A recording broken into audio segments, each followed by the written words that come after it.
Yang dirahmati Allah dan pemirsa yang dimuliakan, untuk itu kita lanjutkan acara kita pada pagi hari ini dengan bersama-sama kita mendengarkan tausiah yang insya Allah akan disampaikan oleh Ustaz Haji Burhan Shokeh SMIPD dengan tema hikmah Isra Mi'raj dalam perspektif akademik. Ya, insya Allah disilakan. Bismillahirrahmanirrahim. Assalamualaikum warahmatullahi wabarakatuh. Waalaikumsalam warahmatullahi wabarakatuh. Alhamdulillah, wassalamu ala rasulillah sayyidina Muhammadin wa ala wala haula wala quwwata illa billah. Allahumma shalli ala sayyidina Maulana Muhammad Allahumma sholli wa ala alihi wa sahbihi ajma'in. Amma ba'du. Wa qala Allah ta'ala fil Qur'anil Karim, a'udzu billahi minasyaitonir rajim. Wan najmi idza hawa ma dhalla sahibukum wa ma ghawa wa ma yantiqu 'anil hawa in huwa illa wahyun yuha 'allamahu shadidul quwa dzu mirratin fastawa wa huwa bil ufuqil a'la summa dana fatadalla wa kana qaba qausaini aw adna فأوحى إلى عبده ما أوحى ما كذب الفؤاد ما رأى أفتمارونه على ما يرى ولقد رآه نزلة أخرى عند سدرة المنتهى عندها جنة المأوى.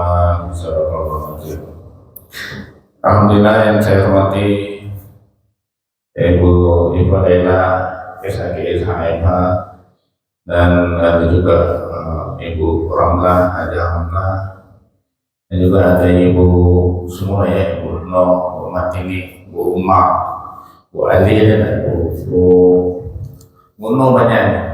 Mau dijamin ada Kak Fai, ada Ananda Saripah Jamila. Ananda Saripah Jamila ini murid saya dulu di BGA. Kami jadi BGA dulu beliau. Alhamdulillah. Kita bersyukur kepada Allah hari ini dapat bersilaturahim. Mungkin sekitar setengah jam ya kita berjihad sejenak ya. Sanggup setengah jam ya? Sanggup lah ya. Karena saya jam 7 ini harus ke TVRI juga untuk rekaman siaran TVRI. Sayangnya kelompok pengajiannya udah ditetapkan, udah ada dah. Biasanya suruh milih, kalau suruh milih saya ajak ibu-ibu di sana langsung. Belum mandi pun tak perlu dia. Mendadak orang tahu kan. Kita bersyukur kepada Allah semua dalam iman rahmatnya. Salawat pada Nabi Muhammad SAW. Allahumma shalli ala Maulana Muhammad wa ala alihi wa sahbihi ajma'in. Mohon maaf hari ini saya itu tidur di rumah anak di Semeru Dalam dalam rangka untuk memindahkan berbagai macam aplikasi dari HP saya ke HP yang baru ini. Dibelikan dia, saya bilang saya untuk kegiatan dakwah. Alhamdulillah. Jadi mikrofonnya ini udah pakai di sini ya, jadi sedap software nanti.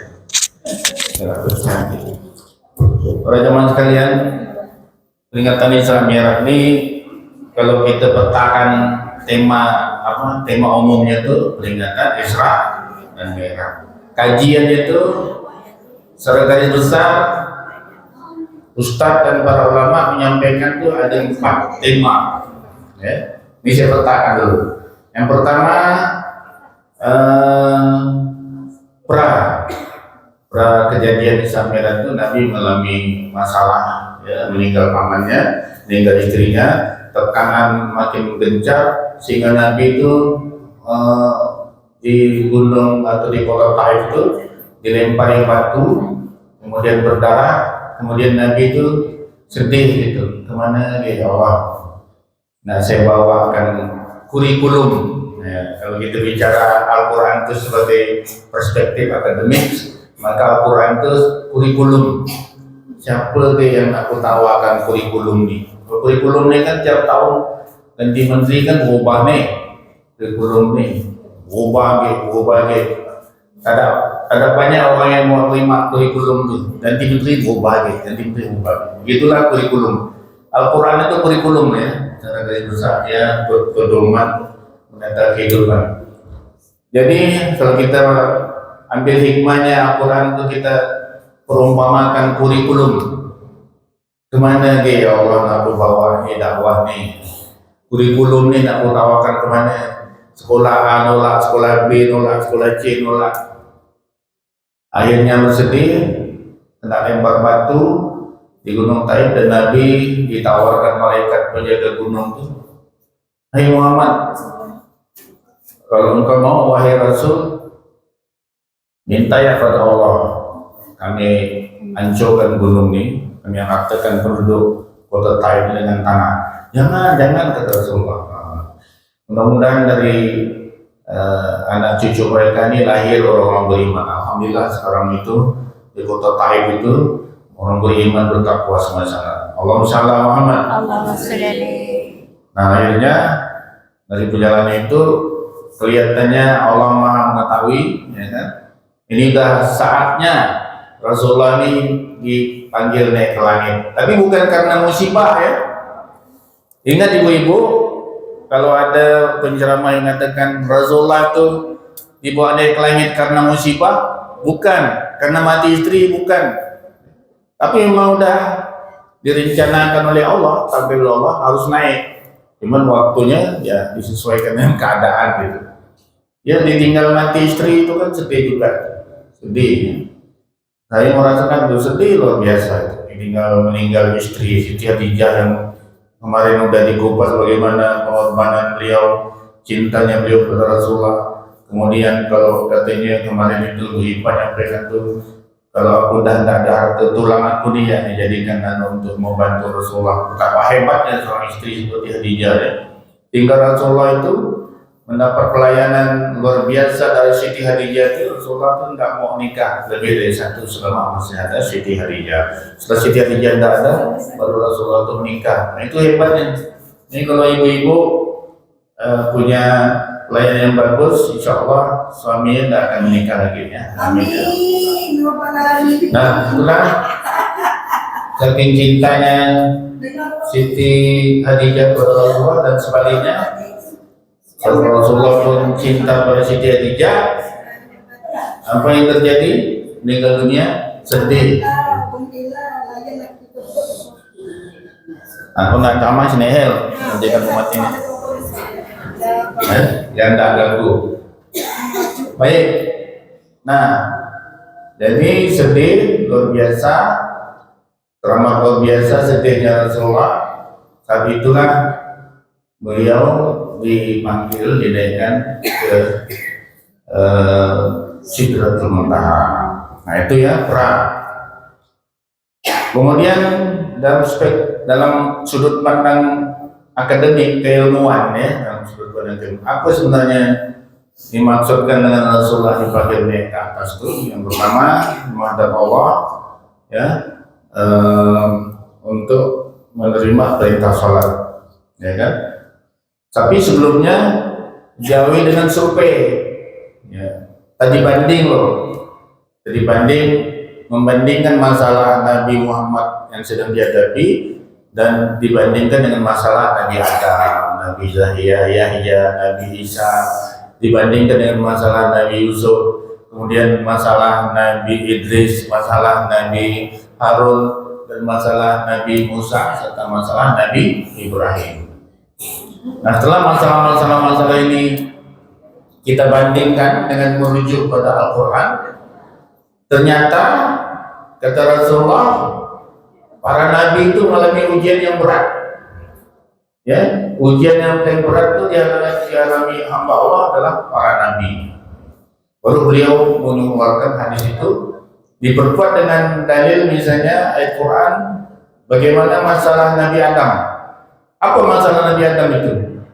Masalah Nabi Adam itu keraguan dari para malaikat tentang kemampuan dia menjadi khalifah. Surah Al-Baqarah ayat 30. Ini kita pun sekarang nih banyak orang yang ragu dengan kita nih. Nah, kita menghadapi itu seperti Nabi Adam, Yang meragukan Nabi Adam jadi khalifah itu bukan satu dua malaikat, seluruh malaikat di langit itu jutaan triliun malaikat meragukan kepemimpinan Nabi Adam. Dalilnya mana? Dalilnya Al-Baqarah ayat 30. Wa yuqalu lil malaikati inni ja'ilun fil ardi khalifah. Ingatlah ketika Tuhanmu berkata, sesungguhnya aku ingin menjadikan seorang khalifah, seorang presiden. Khalifah itu presiden di muka bumi itu. Ya.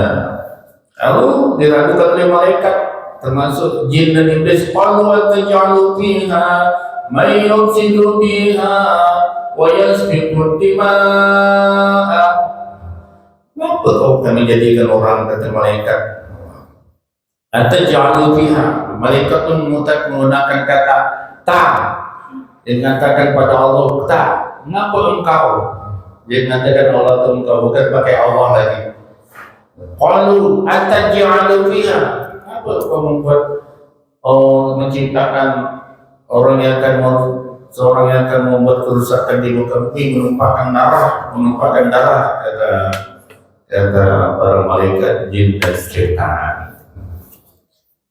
Wa nahnu nusabbihu bihamdika wa nuqaddisu lak qala inni a'lamu ma la ta'lamun. Nah, ketika ada pemimpin baru, ada pejabat baru, orang-orang yang jadi pejabat lama ini gelisah, kan? Kami ini Tuhan apa? Gitu. Kami ini sudah bertasbih dengan Kau Tuhan, kami sudah memuji Engkau Tuhan, kami sudah mensucikan Engkau Tuhan. Apa kekurangan kami ini? Itu ya. Jadi kita biasalah dalam organisasi biasa itu, kalau ada yang nak ditunjuk jadi pemimpin itu banyak, ini kurang apa ini lebih bagus dari dia ni, biasa kayak gitu, tusuk sini. Itu sifat-sifat jin dan setan, ya. Dan termasuk malaikat meragukan kemampuan Nabi Adam. Apa kata Allah? Qala inni a'lamu ma la ta'lamun. Sesungguhnya kata Allah, aku lebih tahu daripada kalian. Nah ini ibu-ibu, kalau Allah punya mau membuat orang jadi mampu orang tuh, itu hikmahnya.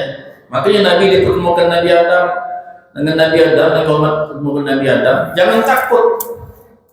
Jadi dalam menghadapi segala macam tantangan, masalah-masalahmu, jangan takut. Selama Allah ada di sampingmu, Allah akan bela. Nabi Adam yang diciptakan dari tanah, kemudian diberi ruh, yang diragukan kompetensinya, yang diragukan kemampuannya memimpin dunia, tapi karena Allah bersama dia, maka kata Allah ayat berikutnya 31, وَعَلَّمَ آدَمَ الْأَسْمَاءَ كُلَّهَا ثُمَّ عَرَضَهُمْ عَلَى الْمَلَائِكَةِ فَقَالَ أَنبِئُونِي بِأَسْمَاءِ هَؤُلَاءِ إِن كُنتُمْ صَادِقِينَ. Jadi ibu-ibu, bapak-bapak, kata Allah, wa'allama, aku ni telah mengajar si Nabi Adam, tu'allama Adam al-asma', nama-nama benda, seluruh benda alam jagat semesta ini semua dikenalkan oleh Allah kepada Nabi Adam, dikenalkan. Wa'allama Adam al-asma' kullaha, semuanya kullah. Summa aradahum 'alal malaikat, kemudian Allah mengambil benda-benda itu, misalnya ini udah dikenalkan Nabi Adam, ini namanya air putih, ini namanya air kopi, rasanya manis atau pahit nih?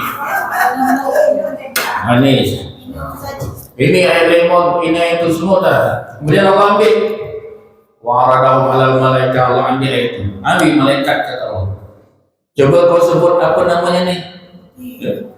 Ini apa nih kata Allah? Nanya malaikat. Ini apa? Allah tantang malaikat. Jadi Allah tanya malaikat, summa aradahum alal malaikat, ya, waqala anbi'uni bi asma'iha, sebutkan padaku kata Allah. Apa itu? Apa namanya? Waqala anbi'uni bi asma'iha, ya kan? Wa'allama Adam al-asma'a kullaha summa aradahum alal malaikat faqala anbi'uni bi asma'iha ula'i in kuntum shadiqin. Kalau kau merasa hebat dari si Adam, Kalau kau merasa lebih jago dari Adam, kalau kau merasa lebih pintar dari Adam, coba kau sebut nih kata Allah. Gitu ya bahasa mafhum ini. Allah marah dengan malaikat itu. Malaikat kan diciptakan tidak ada akalnya. Malaikat itu diciptakan tidak pakai akal. Tidak ada nafsu kan? Tidak ada nafsu. Jadi cahaya. Kemudian tidak ada apa namanya? Dia diciptakan tidak untuk berpikir. Kalau diperintahkan A, kerjakan. Tidak ada untuk bagaimana. Maka itulah manusia lebih tinggi daripada malaikat. Kata malaikat apa jawab? Qalu subhanaka la ilma lana illa ma 'allamtana innaka antal alimul hakim. Malaikatnya angkat tangan. Qalu subhanaka la, Maha sucilah Engkau ya Allah. Subhanaka la ilma lana, kami tak punya pengetahuan apa-apa. La ilma lana illa ma 'allamtana, kecuali apa yang telah kau berikan kepada kami, apa yang telah kau ajarkan kepada kami. Nah ini jadi ibu-ibu, bapak-bapak, banyak orang yang di dunia ini hikmahnya kadang-kadang juga meragukan kita. Yang Bu Martini ini awal-awal diragukan orang tanya ini, cemiyun aja ustazah. Sekarang siapa kira Bu Martini pergi umrah, ya, pergi apa ngajar di sini. Di mana beliau belajar? Di Harumia kan katanya. Belajar dengan Ustaz Yunus, nangin-nangin dan seperti itu Ustaz Yunus. Dulu awal-awalnya tanya ini diragukan orang. Coba mau ini. Ya kok saya ceritakan terus nangis kan nih. Bunur pergi sana remotivasi ya. Masa bisa kata orang. Masa bisa kata orang nanya. Masa bisa? Nanti umat ini ceritakan testimoni. Tapi karena wa'allama, Allah telah mengajarkannya Al-Quran, pelan-pelan terangkat derajat umat ini. Sini tidak ada yang berani jadi moderator, malah beliau yang jadi moderator. So, cek menjadi moderator. Ini satu pelajaran, maaf Kemon ya. Ini satu pembelajaran. Maka kalau kita diragukan orang, kemampuan kita itu dekati Allah. Dekati Allah. Hafal Quran. Sembahyang 5 waktu tepat waktu. Sembahyang hajat. Sembahyang tahajud. Minta pada Allah. Apa yang diragukan orang pada kita itu? Kita minta pada Allah. Kalau Allah sudah berikan kemampuan itu, nah itu akhirnya malaikat menyerah. Lalu kata Allah, qala ya Adam anbihum bi asma'ihim, falamma anbahum bi asma'ihim. Kata Allah, wahai Adam, coba kau presentasikan pengetahuan kau tentang nama-nama benda itu. Presentasikan Adam. Presentasikan semua, dipresentasikan Adam. Falamma ambahum bi asma'in, Nabi Adam mempresentasikan di seluruh malaikat yang ada di jagat raya itu, jutaan triliun malaikat mungkin berkumpul. Adam pun mempresentasikan. Misalnya Adam mempresentasikan itu artinya menjelaskan. Saya ini nangin bang ibu ipa kadang-kadang pakai presentasi Islamologi. Saya bisa juga, tapi saya takut ibu-ibu tak mampu. Presentasi itu artinya menjelaskan. Kata malaikat, dia kata Allah, Adam, coba kau jelaskan, coba kau presentasikan. Ya, kalau ya Adam ambilhum, presentasikan nama-nama benda itu. Adam pun mempresentasikanlah. Baiklah, semua dijelaskan Nabi Adam. Mohon maaf, ini saya contohkan yang paling kecil. Malaikat itu hanya tenangak Allah. Hebat Nabi Adam. Nabi Adam pun menjelaskan misalnya tentang angin. Angin itu bermacam-macam. Ada angin puyuh, ada angin sepoi, ada angin badai. Badai angin apa namanya? Angin apa? Puting beliung. Dan semua angin-angin di luar sana seperti angin dari dalam tubuh kita juga ada. Angin yang keluar dari mulut ke atas, namanya bahasa Melayunya sendawul, bahasa Inggrisnya pun, bahasa Arabnya pun jelas kelihatan. Angin yang keluar dari lubang anus namanya kentut, kata orang Melayu gitu. Tenaga malaikat, semua di dalam tafsir itu jelaskan demikian.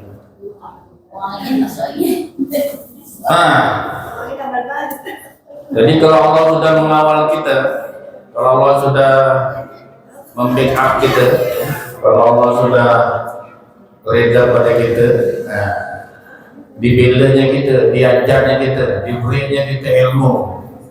Siapa yang meragukan kita? Ya, siapa yang meragukan kita? Termasuk saya dulu banyak yang meragukan.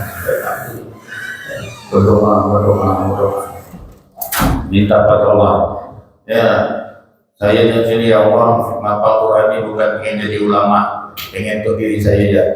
Tapi kalau seandainya udah saya amalkan, ada orang minta, saya sampaikan ya Allah. Nah gitu ya. Yang mana minta, malah kaumnya minta, tak apa, kaumnya harus saya sampaikan. Tak masalah. Tidak pakai honor, tak apa-apa. Di tempat lain saya dapat honor.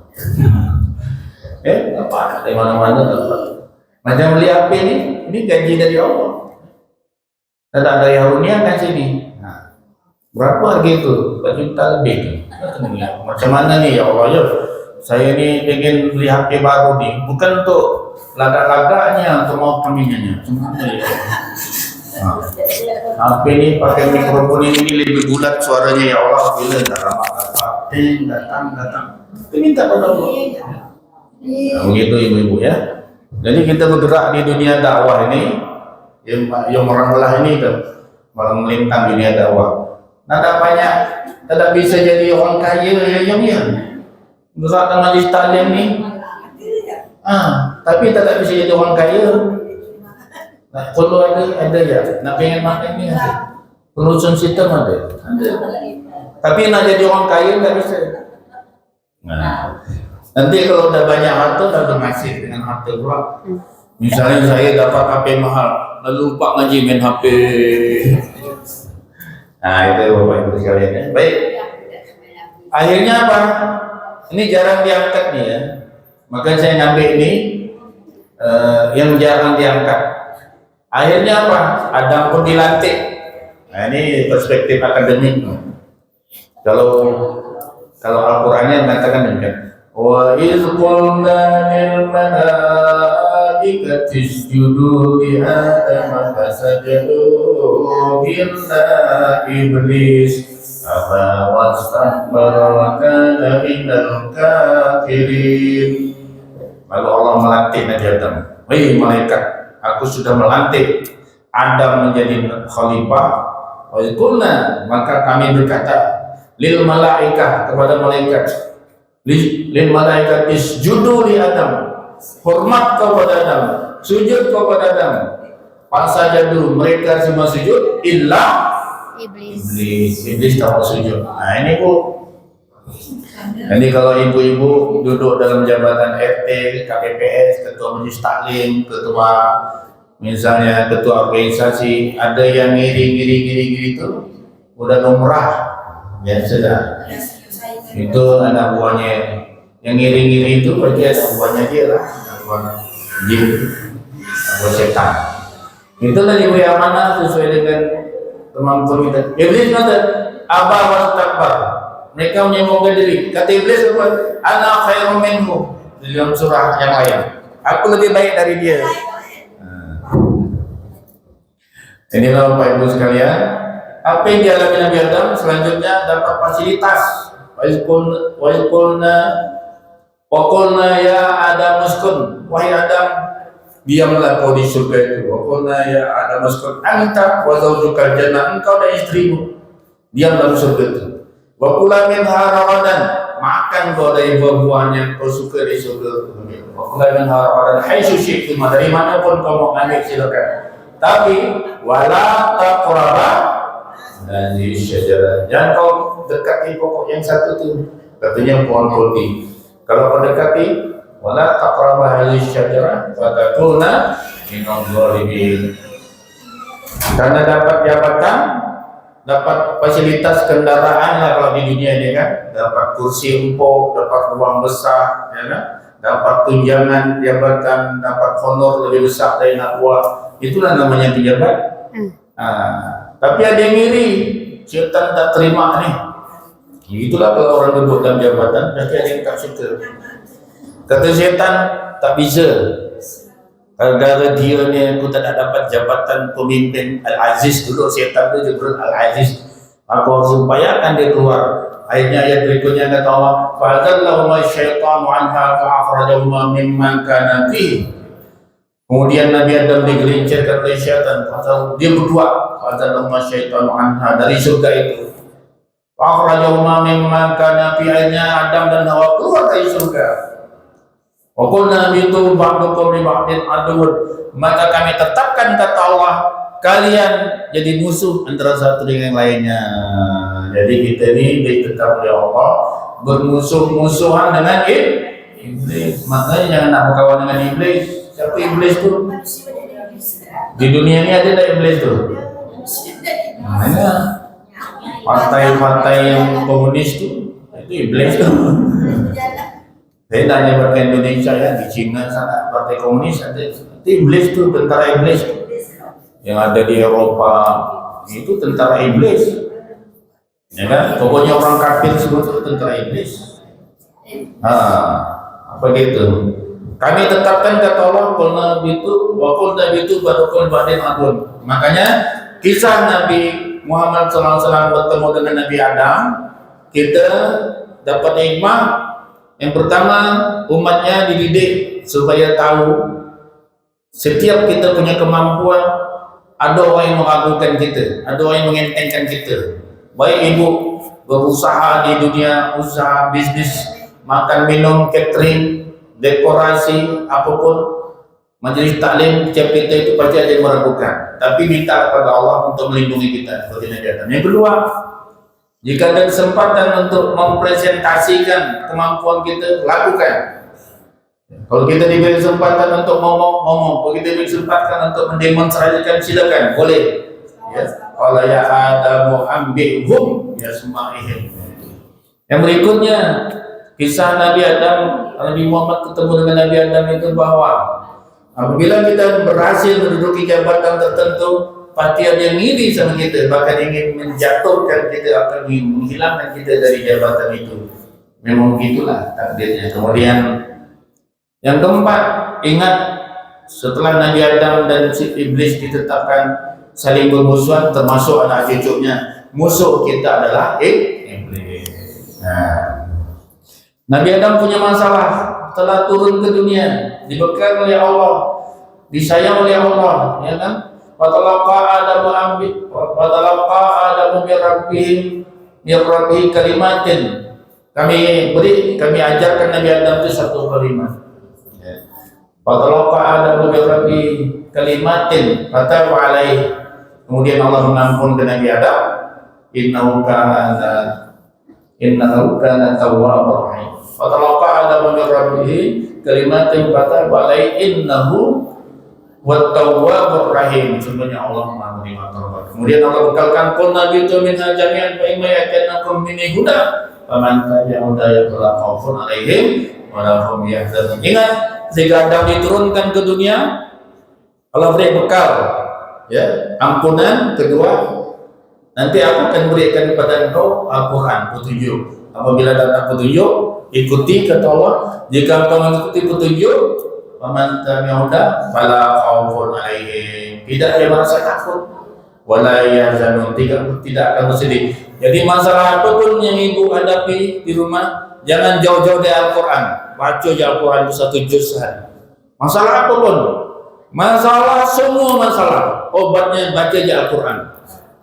Baca Al-Quran 1 juz, nangis-nangis di depan Al-Quran, habis itu dulu selesai.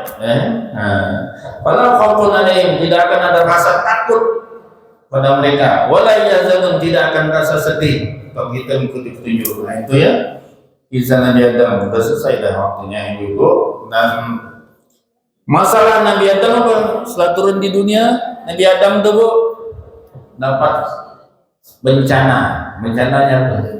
Dulu aturannya kawin silang. Kabil punya saudara perempuan cantik, Habil punya saudara perempuan tidak cantik. Perintah Allah kawinnya harus silang. Ya, tidak boleh satu kali lahir tuh kawin sama dia, tidak boleh. Mesti kawin ini pada yang setelahnya. Jadi ternyata pasangan Kabil ini cantik, pasangan Habil ini buruk. Allah sudah perintahkan Kabil kawin dengan yang buruk, Habil kawin dengan yang cantik. Si Kabil tak terima, nggak bisa gitulah. Kan aku yang ngawin sama-sama lahir sama yang cantik. Baik. Kalau tidak mau nerima itu, sekarang perintah Allah, silakan potong korban untuk Allah, potong hewan korban. Si Habil korbannya diterima karena nyembelih kambing. Kemudian si Kabil mengumpulkan sayur-sayur.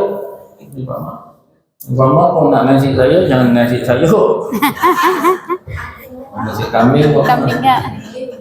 Terima ya.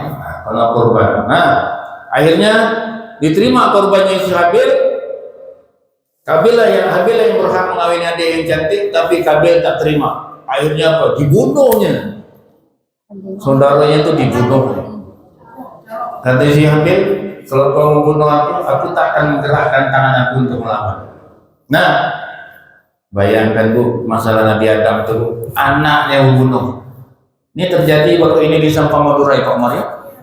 Margari Caro nih, dua adik saling membunuh. Bayangkan Bu, kalau kita masuk dalam kisah Nabi Adam ini, bayangkan anak laki-laki kita dua adik berbunuh Bu. Berbunuh dia. Kita selaku bapak macam mana? Bayangkan masuk dalam cerita itu.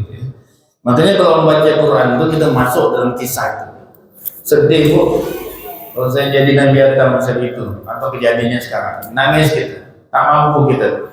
Nah, karena Nabi Adam ditolong oleh Allah, selesai masalahnya. Allah mengamankan Nabi Adam sehingga Nabi Adam tidak stres. Masalah Nabi Yahya juga gitu Bu. Masalah Nabi Yahya ini berdakwah, raja itu mengawini keponakannya. Di langit kedua Nabi Muhammad ketemu Nabi Yahya. Nabi Yahya itu khuzil Yahya khuzil kitab bi quwwatin. Surah Maryam. Ayatnya ayat 14 serta kurmat ini nanti salah di sini. Ya Yahya khudil kitab bi quwwah wa atainahul hukma sawiyya. Nabi Yahya itu diperintahkan oleh Allah, wahai Yahya, ambil kitab dengan sungguh-sungguh. Jadi kalau orang hafal Quran goyong sungguh-sungguh. Dengan setengah-setengah hati. Kalau mau ngapal Quran dengan jori baru nih, pelan. Satu halaman tuh 100 kali ulang 3 jam. Nah, itu mau sungguh-sungguh dapat. Ini baru 2 kali dalam telepon. Wa atainahu hukma sabiyya. Nabi Yahya itu diajar oleh Allah kitab Taurat, dia masih kanak-kanak. Bayangkan kanak-kanak hafal kitab. Jadi dia berdakwah. Raja ini ingin nikahi keponakannya, minta fatwa pada Yahya supaya dibenarkan. Tidak bisa, kata Yahya. Tidak boleh. Akhirnya raja tersinggung, tangkap si Yahya itu, dibunuh di depan bapaknya. Mati kena bunuh. Ya, depan ayahnya, Zakaria, Nabi Zakaria. Tidak lama, ya, raja takut Zakaria mengerahkan umatnya untuk berontak. Zakaria pun dibunuh. Zakaria pun lari ke hutan, masuk dalam pohon kayu. Ini mukjizat Nabi Zakaria, masuk dalam pohon tak nampak tentara-tentara. Cuma iblis nengok, ada kainnya tersangkut, sisa keluar sedikit. Iblis tunjukkan tentara itu, Yahya takut di situ. Akhirnya kayu itu dipotong. Akhirnya apa? Yahya itu Zakaria itu dibelah. Mati dalam keadaan digergaji. Belum selesai, karena Zakaria Yahya dengan Nabi Isa itu semusim dan dia sepupuan satu keluarga. Akhirnya Nabi Isa pun diperintahkan oleh raja, tangkap juga Nabi Isa, bunuh juga, takut nanti dia menggerakkan orang untuk memberontak aku. Nabi Isa dikejar, ditangkap, Allah selamatkan, dinaikkan ke langit. Makanya di langit kedua Rasulullah ketemu dengan Nabi Yahya dan Nabi Isa. Jadi kalau dibandingkan Nabi Muhammad masalahnya tidak sehebat masalah Nabi Yahya, ya kan? Nabi Zakaria, anak sebelah. Begitu Nabi Muhammad dapat berita ini dari Al-Quran, dari firman Allah, tentulah dia lebih senang. Nabi Yusuf, masalahnya adik-adiknya iri. Nabi Yusuf dimasukkan dalam semua oleh saudara-saudara dia, ya kan? Nah, ini persoalannya kita kadang-kadang kalau kita sukses ini, kalau kita lawak ke, kalau kita punya kelebihan, biasa yang iri itu orang dekat kita juga. Saudara sekandung tak suka, saudara sepupu tak suka, tak ada mendukung. Tapi kalau Allah mau bela, ya, Nabi Yusuf yang dilecehkan saudaranya ditaruh di dalam sumur, kemudian diketemukan oleh saudara para pedagang, dijual jadi budak, dia ke rumah Siti Juleha, dapat fitnah, Siti Juleha ngajak berzina, kemudian Yusuf bertahan iman dan takwanya, kemudian dia memilih di penjara 12 tahun, setelah dari penjara berhasil jadi pejabat negara. Kalau Allah sudah bela seseorang yang tadinya dilawan, dileceh-lecehkan, dihina-hina, jadi pejabat negara. Makanya dekat-dekat saja Allah. Nabi Idris, sesingkat Nabi Idris, dan tidak usah saya kupas lain waktu. Nah, Nabi Musa itu umatnya, Idris sama Harun lain waktu. Sekarang Nabi Musa itu umatnya manja. Apa? Ya, wa idh qultum ya Musa lan nu'mina laka hatta narallaha jahra. Dia minta pada Musa, kami tak beriman pada kau ya Musa sebelum kami tengok Tuhan. Macam mana ada ajaran nak tengok Tuhan. Jadi kalau sekarang ni ada pelajaran-pelajaran yang mengatakan sembahyang bisa tengok Tuhan, sesat tu. Jadi tu banyak ni belajar itu, kelas kau masih rendah, kenapa kau belum melihat Tuhan ketika saudara mabuk tu, ajaran mabuk tu. Ini sudah terjadi zaman Nabi Musa. Kami tak beriman pada kaum Musa sebelum kami tengok Allah. Wa idh qultum ya Musa lan nu'mina laka hatta narallaha jahra. Apa? Fa akhadhatkum as-sa'iqatu wa antum tanzurun. Akhirnya mereka disambar petir, mati semua. Nak tengok Tuhan Nabi Musa. Umat Nabi Musa juga manja. Diberi makan dari surga, minta makan dari bumi.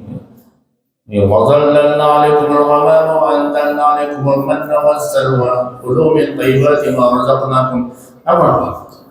Allah naungi umat Nabi Musa itu dengan wazallalna 'alaikumul gham, awan, mana pun dia pergi dilindungi awan sehingga tidak panas di kota Mesir itu. Wa anzalna 'alaikumul manna wassalwa, diturunkan makanan dari langit, dari surga, namanya manna wassalwa. Makan itu tiap hari, ya kan? Bosan pula dia. Lalu dia bilang kepada Nabi Musa, wa qultum ya Musa lan nasbira ala ta'amin wahidin fad'u lana rabbaka yukhrij lana mimma tubitul ardu min baqliha wa qissaiha wa qumiha wa adasiha wa basaliha. Wahai Musa, kami tidak tahan makan itu tak itu ya. Jadi kalau ibu datang hunian dia dapat itu tak itu, jangan ngeluh. Oke, jadi umat Nabi Musa mula belodak. Jangan. Ya. Nah, itu umat Nabi Musa tuh, tak bersyukur. Ya. Cobalah pada Allah Rabbaka yukhrij lana. Cobalah kau minta pada Tuhanku makanan yang keluar dari bumi. Minta pula dari bumi dan turun dari langit, minta dari bumi, masyaallah. Ya. Mimma tumidu adu mimbak liha dari sayur mayur. Wa qissaiha dari timun, wa qumiha bawang putih, wa adasiha kacang adas, wa basaliha bawang merah yang turun dari bumi, bosan kami yang dari langit. Kata Nabi Musa, Nabi Musa ngeluhnya gini, qala atastabiluna allazi huwa adna billazi huwa khair.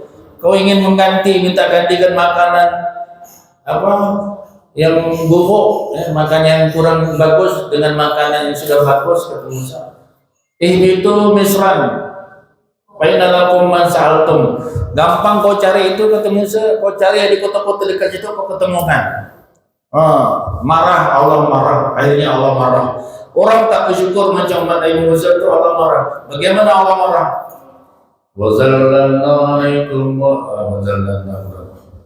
Duribat alaihim al-zillatu wal maskanatu wa ba'u bi ghadabin min Allah.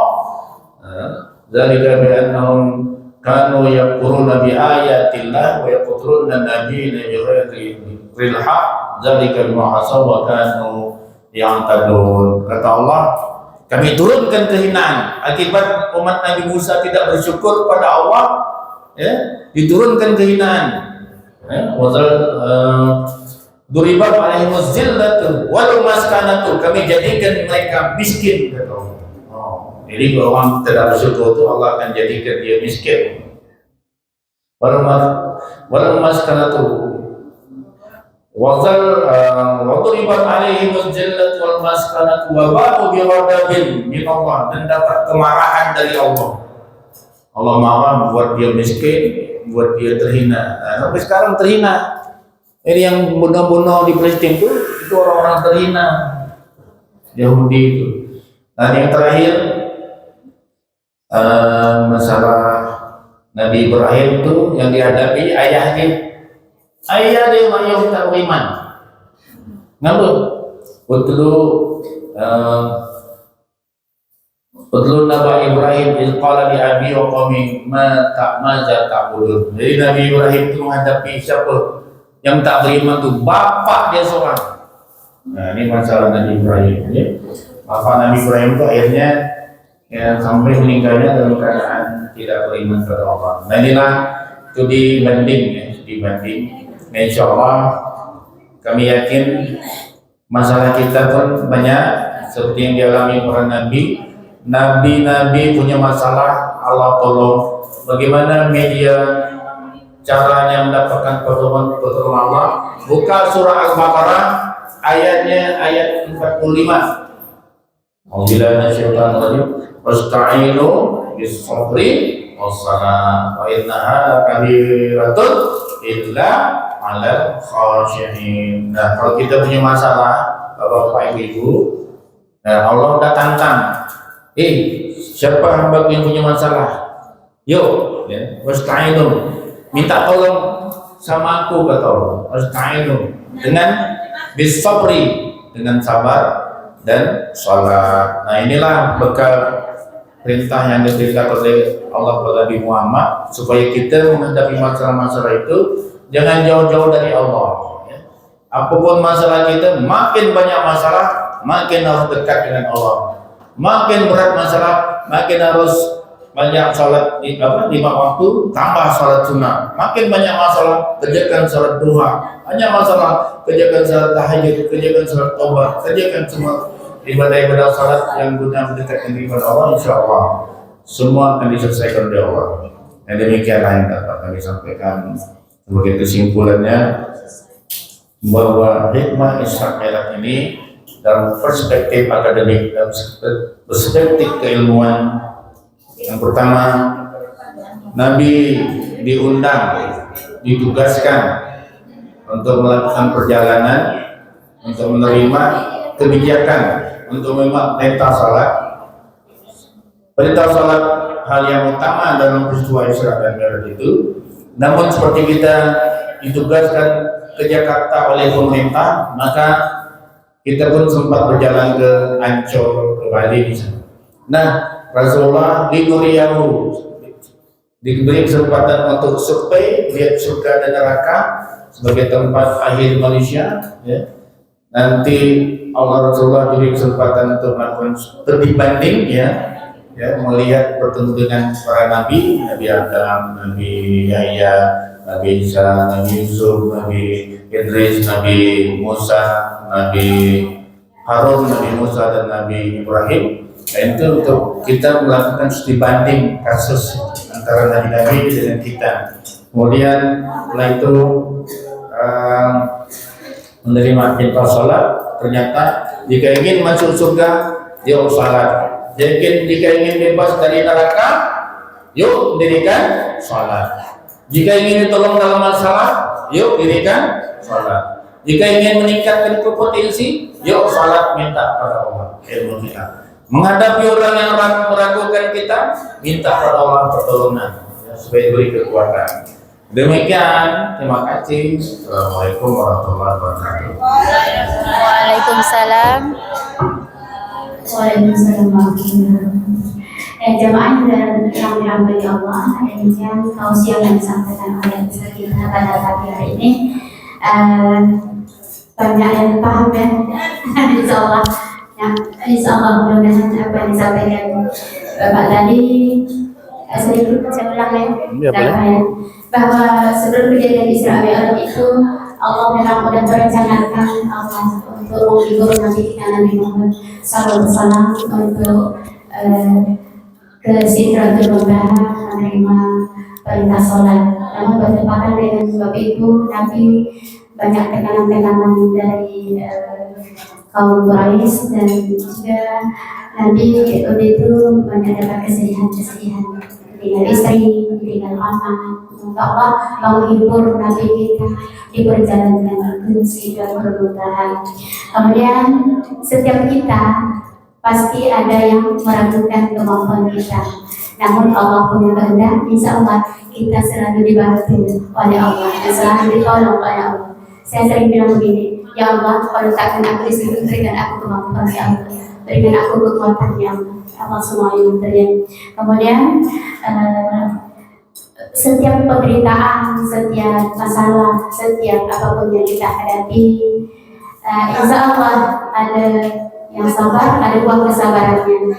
Nanti Allah berikan pertolongan, Allah berikan kemampuan itu untuk kita menghadapi setiap masalah kita, supaya kita bisa menghadapinya. Dan kita harus selalu mendekatkan diri kepada Allah, selalu berusaha untuk menjalankan segala perintah Allah dan menjauhi segala larangan Allah Subhanahu wa Ta'ala. Jadi hikmah yang tadi Bapak sampaikan bahwa Nabi Muhammad ditugaskan untuk menerima perintah sholat. Yang sebelumnya bertemu dengan nabi-nabi sebelumnya. Jadi dibandingkan penderitaan nabi yang sebelum Nabi Muhammad, lebih banyak lagi penderitaan nabi yang sebelumnya. Jadi penderitaan kita gimana pun, penderitaan kita yang lebih banyak lagi nabi-nabi kita. Jadi untuk itu sebagai umat Nabi Muhammad kita harus bisa bersabar, kita harus berakhlak mulia, kita harus taat dan patuh kepada Allah demi kita dikumpulkan bersama Rasul nanti sebagai Allah. Amin ya Rabbal Alamin. Untuk itu kita baca penutup majelis. Kita ucapkan terima kasih dulu kepada Ustaz kita yang telah menyampaikan tausiah yang mengisi kalbu kita pada pagi hari ini. Ucapan terima kasih itu dari kita yang Allah lebih besar membalasnya. Mungkin amplopnya belum atau insya Allah dari Allah lebih bisa, lebih tahu yang atasnya segala yang apa kita inginkan.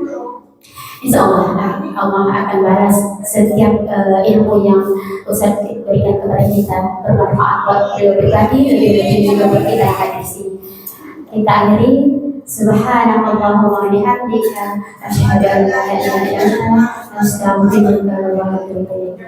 Wabillahi taufiq wal hidayah. Assalamualaikum warahmatullahi wabarakatuh.